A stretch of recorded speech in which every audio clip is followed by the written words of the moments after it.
So yun, titingnan natin kung naluto na baga ito ating pinangat na sapsap. Wow, ito na siya. Luto na po ito.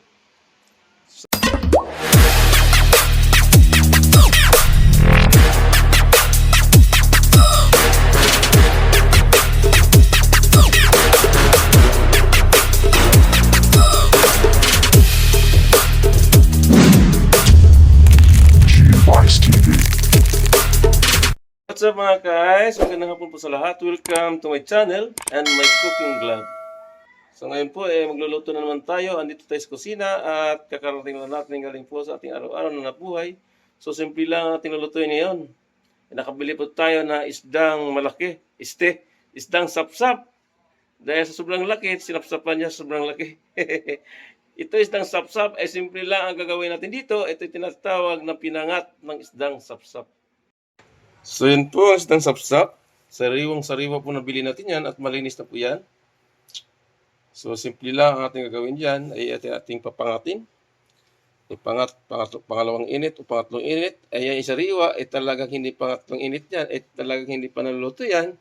Yan po ang mga sangkap natin gagamitin. Andyan yung sibuyas, kamatis at yung kalamansi Diyos. Maglagay po tayo at yung daw ng sibuyas at yung pamintang durog at sa pampalasa at yung patis. So, ano pa ginantay natin? Tayo na magsimula ng ating pagluluto ng pinangat na isdang sapsap. So, yung gagawin natin, unang gagawin natin, ilagay po natin isda sa kawali. Ito malalaking sapsap ito. At ayan. So, ilagay po natin yung kalamansi Diyos. Simpleng pong paasim. At itong patis. Ilagay medyo ang alatan. Tama-tama lang. Titikman natin mamaya pag sisalat. Lagyan natin pong palasa.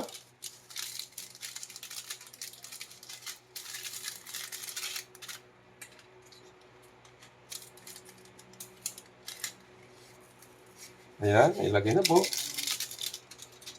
At itong siling green, maglagay na tayo.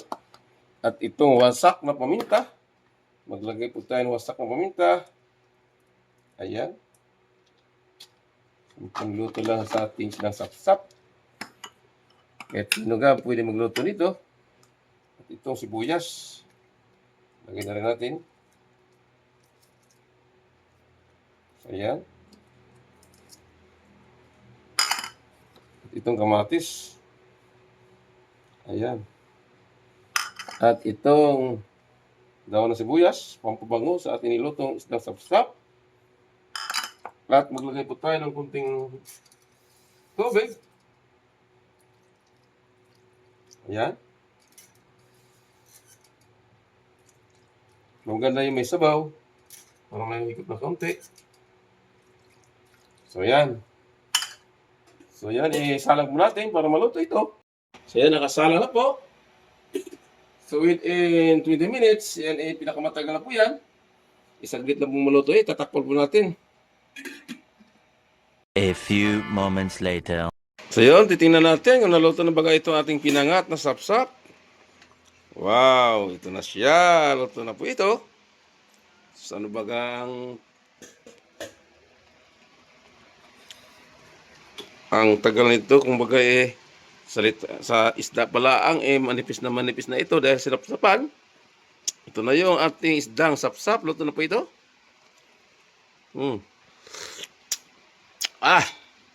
Ayan na, luto na po. So sunod yan, ay nasa misa na po at kakain na ng punan kasamang tanghalian. Isdang sapsap ngayong araw ng linggo, pinangat na isdang sapsap. So shout out po sa aking mga silent viewer, patuloy sa mga sa aking munting channel, sa aking kagrupo Unity Love Team, shout out po. So hanggang dito na lang, thank for watching, God bless us, and bye-bye. Go, go, go, go, go, go, go, go, go, go, go, go, go, yeah, go, go, go. Hustle hard, hustle every single day.